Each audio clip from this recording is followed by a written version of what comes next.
Hello, my name is Laura Montano, and today I will be discussing how behavior modification techniques can be effectively used in education to improve student behavior and learning outcomes.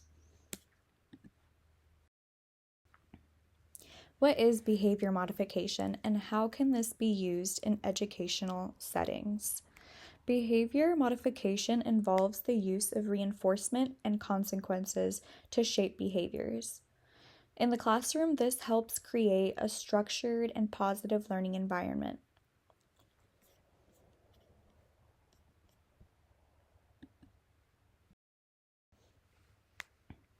Principles of behavioral modification. Behavior modification is based on B.F. Skinner's operant conditioning theory, which suggests that behaviors can be learned and shaped through reinforcement and punishment. The key concepts we will focus on today include reinforcement, punishment, extinction, and shaping. Understanding these principles allows educators to implement strategies that encourage positive student behavior. So, what is positive reinforcement? Positive reinforcement is one of the most effective techniques in behavior modification. It involves encouraging behavior by providing a reward. In a classroom setting, this can include verbal praise like great job, or tangible rewards such as stickers or certificates. Another form is offering privileges such as extra recess, or the student gets to choose an activity that they've been wanting to do. The benefits of positive reinforcement include increased motivation and engagement, which lead to better learning outcomes.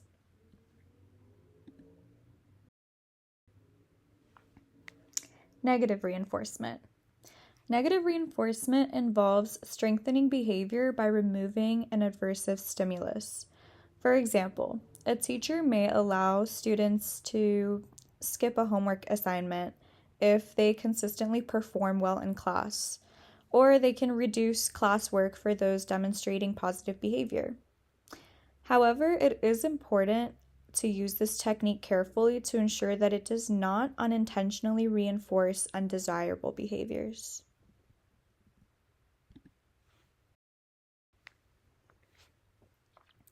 Punishment. Punishment is applying consequences to reduce undesirable behavior. There are two types: positive punishment, where an aversive consequence is added, such as giving extra work for disruptive behavior, and then there's negative punishment.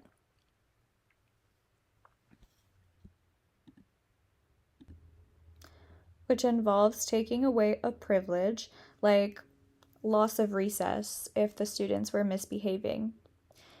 While punishment can be effective, it should be used sparingly and in combination with reinforcement strategies to maintain a positive learning environment.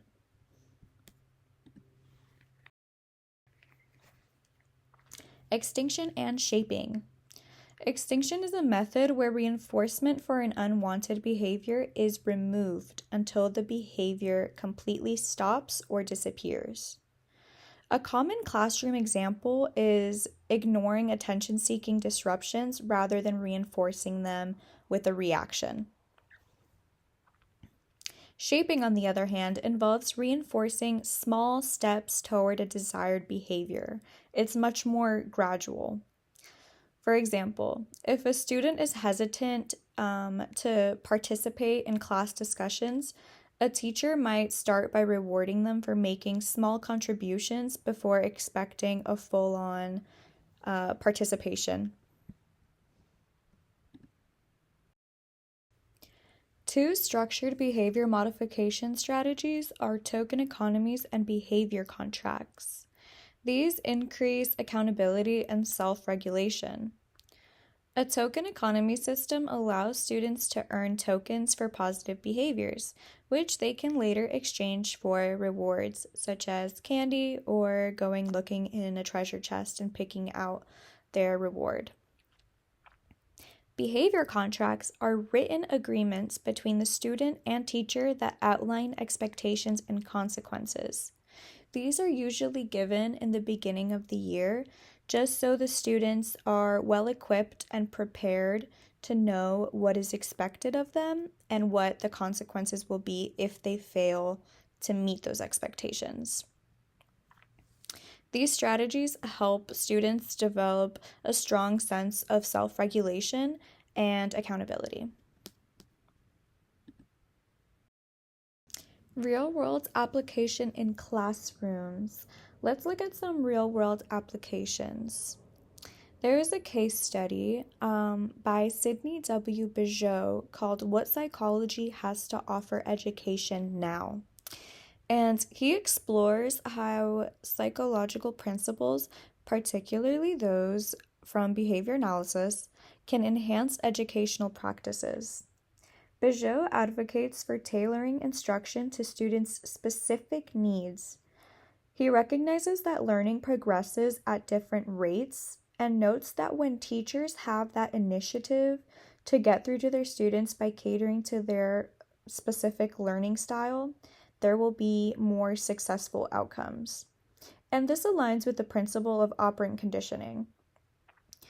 He highlights the importance of frequent assessments and immediate feedback to reinforce learning and correct misunderstandings right away.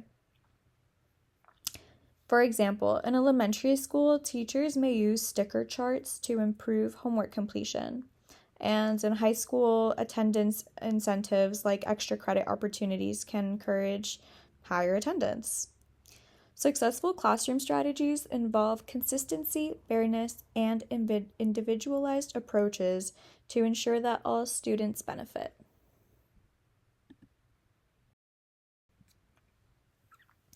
Now we're going to talk about some challenges or ethical concerns that come with behavioral modification.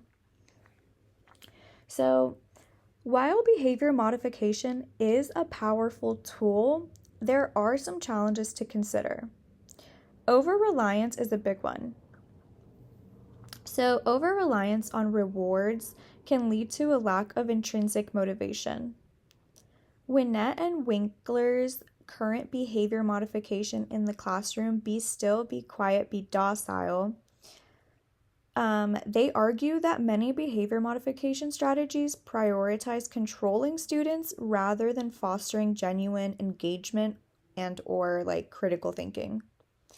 Techniques like token economies and reinforcement schedules often encourage passive behavior rather than active learning. The author's main concern is that students learn to comply for rewards rather than internalizing self-discipline or intrinsic motivation. Instead of rigid behavioral control, the authors suggest approaches that promote student autonomy, intrinsic motivation, and active participation in learning. And of course, teachers must also ensure fairness and inclusivity so that all students have an equal opportunity to succeed. Ultimately, the goal is to balance intrinsic reinforcement with strategies that promote long-term and self-driven learning. All right, I'm just going to start wrapping this up, but I want to talk about some key takeaways before I let you go. So, to summarize, behavior modification techniques, when used effectively, help shape positive learning behaviors in students. So, by using a combination of reinforcement, punishment, extinction, and structured strategies like token economies, educators can create an engaging and disciplined classroom environment. Thank you so much.